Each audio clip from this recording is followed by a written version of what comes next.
तुझ्यासाठी जगता जगता जगणे माझे राहून गेले. तुझ्यासाठी जगता जगता जगणे माझे राहून गेले. आज जेव्हा कळले तेव्हा डोळ्यातून पाणी वाहून गेले. तुझ्याचसाठी जगता जगता जगणे माझे राहून गेले. स्वतःला आनंदी दाखवत मी डोळ्यातील पाणी लपवत गेले. तुझ्याचसाठी जगता जगता जगणे माझे राहून गेले. घरासाठी आयुष्य दिले तरी तू म्हणतो तू खास असे काय केले. तुझ्याचसाठी जगता जगता जगणे माझे राहून गेले. झुगारून समाजबंधने मी स्वतःसाठी जगणे सुरू केले. नमस्कार, कशा आहात सर्वजण. नवीन दिवसाची नवीन सुरुवात. तर मी सुप्रिया शितोळे नावाने आपल्या चॅनेल आहे. नवीनच व्हिडिओवरती आलेला असाल तर तुम्हा सर्वांचे खूप खूप स्वागत आहे. तर ही एक कविता आहे. कशी वाटली तुम्हाला कविता नक्की कमेंट करून सांगा. तर आज थोडीशी गडबड होती. आज आहे ना मला हेअरकटसाठी जायचं होतं परीला आणि मला, त्याच्यामुळे आहे ना एकदम सिंपल असं लाईट असं जेवण मी बनवलं. मटकीची भाजी, आंब्याचा रस आणि चपात्या, एवढाच आजचा स्वयंपाक होता लाईट. का तर एकदम आहे ना फास्टमध्ये आवरून आम्हाला जायचं होतं. तर आम्ही जिथे राहतो तिथून आहे ना 15 ते 20 किलोमीटरच्या अंतरावरती आम्हाला सोलोनमध्ये जायचं होतं. तर आज आहे ना मी ठरवलं होतं की थोडीशी मनी प्लांट्सची कटिंग करावी. तर हा माझा निर्णय योग्य झाला का योग्य झाला मी तुम्हाला लास्टमध्ये नक्की सांगणार आहे. तर म्हटलं अगोदर स्वयंपाक करून घ्यावं, का तर अचानकच आले. म्हटले पटपट आवरा, चला आपल्याला जायचे, का तर त्यांना पण तिकडचे काहीतरी कामे होती त्याच्यामुळे. मग पटपट स्वयंपाक केला, चपात्या पण लाटून घेतल्या आणि मनी प्लांटचं काम थोडंसं पोस्टपोन केलं. म्हटलं ते मी आल्याच्या नंतरनं पण करू शकतो आहे. त्याचबरोबर जाताना डीमार्ट पण होतं. तर म्हटलं आहोंचं म्हणणं होतं की जाऊयात, आणि परीचं पण माझी पण इच्छा होती, पण आजच्या कामात काम काढायची माझी इच्छा नव्हती.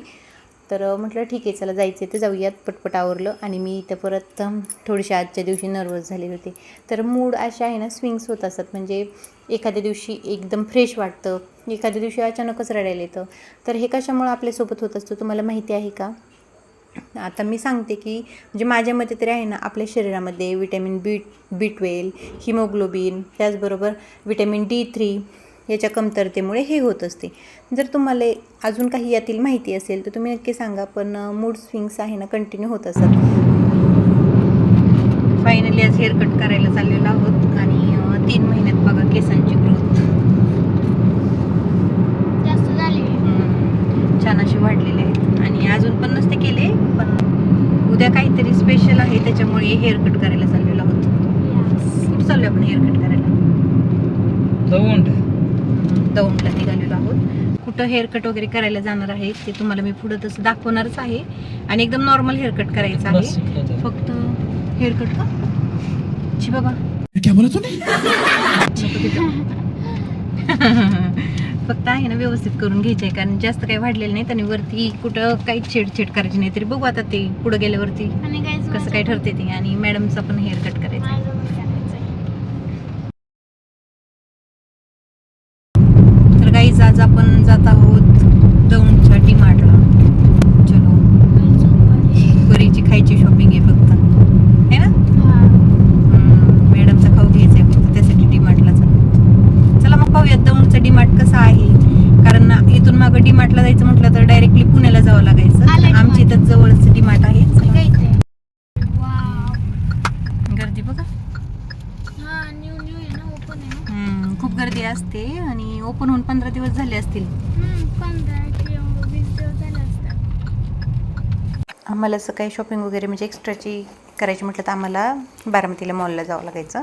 पण खरंच खूप छान झालं की आमच्या नजदीकच डीमार्ट झालं आहे. आणि डीमार्टला आहे ना थोड्याशा वस्तू म्हणजे व्यवस्थित भेटतात बरं का. म्हणजे किराणा वगैरे आपण थोडेसे रेंज वगैरे मापात असतात.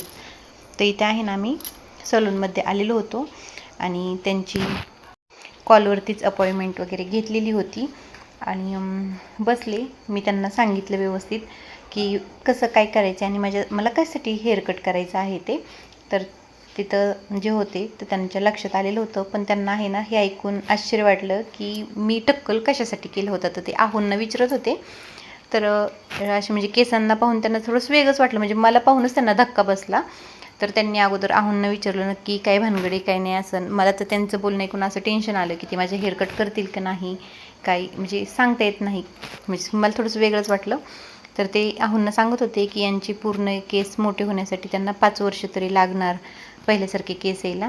आणि मस्त असे त्यांनी जसे मला हवे होते ना तसे एकदम लाईट आणि सिम्पलमध्ये मस्त असे हेअरकट, आणि त्यांची सर्विस पण खरंच खूप छान होती. आणि परी मॅडम शूट करत होत्या आणि साईडला आहे ना त्या ताईंचं मॅडमचं आहे ना हायलाईट करायचं काम चालू होतं. मलासुद्धा विचारलं कलरिंग वगैरे करायचं आहे का, तर मी केव्हाही पार्लरमध्ये जाऊन कलरिंग केसांना केलेलं नाही आहे. तर बघूयात कधी करायचा चान्स आला तर ते पण मी तुमच्यावर शेअर करेल. तर ते सर मला सांगत होते की तुम्ही आहे ना आता डायरेक्टली 2-2.5 महिन्यानंतरच या आणि मग आपण छान असं तुमचा परत हेअरकट करू. तोपर्यंत वरती जे केस आहेत ना ते वाढतील, कारण वरचे केस कट करण्यासाठी आहे ना तेवढे केस माझे वाढलेले नव्हते, त्यामुळे मला पण ते करायचंच नव्हतं. तर परीला आहे ना माझं म्हणणं होतं की तू बटरफ्लाय कट कर, पण तिला ते नको होतं. मग आम्ही काय केलं, तिला पाठीमागून स्ट्रेट कट केला आणि बटरफ्लायच्या स्टेप्स थोड्याशा पुढच्या साईडला आम्ही तिच्या पाडल्या. तर खरंच खूप छान असं इतका मस्त हेअरकट झाला आहे ना, खरंच खूप छान झालेला आहे. तर डीमार्टला आहे ना शूट करायला अलाउड नव्हतं आम्ही, आणि तिथं आहे ना शूट करायला अलाउड नव्हतं. आणि मला असं गपचूप वगैरे ते शूट करायला जास्त कोण आवडत नाही, त्याच्यामुळं मला नकोच शूट घ्यायला, कारण कोणी ओरडलेलं तर मला बिलकुलही जमत नाही त्याच्यामुळे. आणि आपली चुकी असल्यावर तो ओरडा तर बसणारच आहे, त्यापेक्षा नाही काही गोष्टी केलेल्या चालतात. तर हे मखाने आहेत ना, हे पॅक 100 ग्रॅमचं आहे. तर हे मला आहे ना 240 रुपयाच्यावरती प्राईज आहे, तर कमीत कमी 10 ते 15 रुपयाच्यातून कट झाले असेल. हे मॉलमधलं आहे आणि हे मी डीमार्टवरून आणलेले आहेत. तर हे आहे ना किती ग्राम आहेत, 224 ग्रॅमचं आहे आणि 213 रुपयाचंही आहे. म्हणजे मी अशीच ॲड पाहिली होती डीमार्टची, तर म्हटलं चला आता गेलो तर मखाने घेऊन यावे. आणि याच्यासाठी आहे ना मी खूप छान पदार्थ बनवणार आहे, म्हणजे आणि तो कशासाठी बनवणार आहे ते पण मी तुम्हाला सांगणारच आहे तसं. तर आत्ता खूप क्रेविंग होत आहे, खूप थकल्यागत झालं आहे. आणि ॲक्च्युली आहे ना आहोंचं काम होतं कंपनीमध्ये, त्याच्यामुळे आम्ही काहीच खाण्यासाठी वगैरे थांबलेलो नाही, त्यामुळे पटपट काम आमचं बाहेरचं आवरलं, हेअरकट वगैरे झाले आणि घरी आलेलो होतं. म्हटलं चला मस्त अशी थोडीशी मखाने रोस्ट करते. मला नाही खायचे, परी चिप्स खाती, कुरकुरी खाती, अनहेल्दी खाणारी मुलगी आहे ही.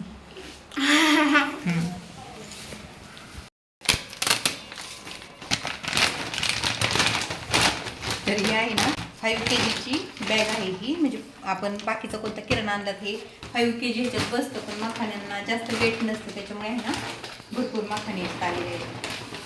पाहू शकताय हे पण खूप फ्रेश आहेत, असं म्हणजे हे खराब आहेत किंवा काय यातली गोष्ट नाही आहे. थोडासा फरक, भरपूर प्रमाणात फरक पडतो. आता हे 100 ग्रॅम आहेत आणि हे 250 ग्रॅम आहेत, पाहू शकता तुम्ही. म्हणजे सेम किमतीमध्ये 100 ग्रॅम तर हे 250 ग्रॅम, आणि हे फोडल्यानंतर पण मी तुम्हाला दाखवेल, तुमच्या लक्षात येईल की काहीच फरक नाही आहे दोन्हीमध्ये.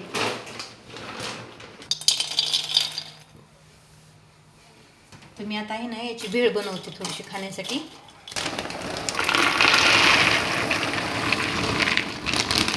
हे बघा गाईज, मम्मीने आता टाकले आहेत मखाने ह्याच्यात, आणि भरपूर असे आहेत, भरपूर. आणि आता आपण हा पॅक पण फोडूया. आणि पॅकेजिंगच्या थोड्याशा वस्तू आहे ना मॉलमध्ये घ्या नाही तर डीमार्टमध्ये घ्या, तर महागच असतं थोड्याशा. तर पाहू शकता काही फरक जाणवतोय का तुम्हाला? काहीच फरक नाही आहे. हा डब्बा भरले बघा, एवढा असा डब्बा भरले. अशी खायला काहीच टेस्ट नाही आहे, त्याच्यासाठी आपल्याला ह्याला थोडीशी रोस्ट करावी लागतात. मग याच्यात आपण काय काय ॲड करू शकतो, मी एखाद्या दिवशी सेपरेट व्हिडिओ बनवेल त्याचा. तर प्रत्येक गृहिणीला जसं आवडतं ना किचनचं सामान गोळा करायचं, तसं मला पण आवडतं. तर थोडेसे छोटे छोटे जारचे कंटेनर मी घेऊन आलेले होते आणि मिरिंडा आणलेला होता. का तर मुनूचा कॉल आला तर मम्मी मला मिरिंडा घेऊन येताना, तर तिच्यासाठी एक बॉटल घेऊन आली आणि घरी इथं एक बॉटल घेऊन आले. आणि थोडंफार साहित्य आणलं होतं मी, तर म्हटलं ते पण तुमच्याबरोबर शेअर करावं. तर मी आहे ना हे कंटेनर म्हणजे प्लॅस्टिकचे डबे होते, 5चा सेट होता आणि 129 रुपयेमध्ये मला भेटलं होतं. तर मला ते खूप आवडलं, ते पण घेऊन आले. आणि खरंच डीमार्टचे रेट वगैरे छान असतात. मखानी, पॉपकॉर्न, आणि हे 2 आहे ना सॉससाठी आणलेले आहेत मी वाट्या. तर याची आहे ना फक्त 13 रुपये प्राईज होती. तर मी जास्त करून असे आहे ना कमी प्राईजवाले प्रोडक्ट बघण्याचा प्रयत्न करत असते, आणि ते थोडेसे अट्रॅक्टिव्ह पण पाहिजे नाही. तर सॉसचे कंटेनर वगैरे छान वाटले मला ते छोटे छोटे, तर ते घेऊन आले. आणि इतक्यामध्ये आहे ना कॉफीची प्रचंड सवय लागलेली आहे, तर मखानांबरोबर आहे ना मी थोडी कॉफी पण घेतली. आणि जे साहित्य आणलेलं होतं तर म्हटलं ते व्यवस्थित ठेवावं. आणि आहे ना जे मनी प्लांट्स मी कटिंगसाठी काढलेले होते ना, तर ते पण व्यवस्थित कटिंग वगैरे करून ठेवले. पण खरं सांगू का, मी कटिंग करून खूप मोठी चूक केलेली आहे. तर त्यांना मी तसंच वाढून द्यायला पाहिजे होतं. ते मला आहे ना, त्यांना असं मोठं झालेलं पाहायला खूप छान वाटत होतं आणि ते मी कटिंग केली ना, त्याच्यानंतर ना म्हणजे ते छोटे छोटे दिसायला लागले. ते मला खूप कसं तरी वाटलं खरंच. जर कोणी मनी प्लांट्स म्हणजे असे कटिंग करून अशा प्रकारे ठेवण्याचा प्रयत्न करत असाल तर नक्कीच ते करू नका. कारण मी मोठी चूक केलेली आहे ती, असं मला वाटतं. तर आज संध्याकाळी आहे ना, फक्त परी आणि मी होतो जेवणामध्ये. तर फक्त डाळ आणि भात बनवलेला होता आणि परीने कांदा कट केला, पापड भाजला. तर सर्वजण यात मग जेवायला. पण बाहेरचं अनहेल्दी खाण्यापेक्षा घरातील डाळ भात केव्हाही बेस्ट. चला मग आजचा व्हिडिओ कसा वाटला?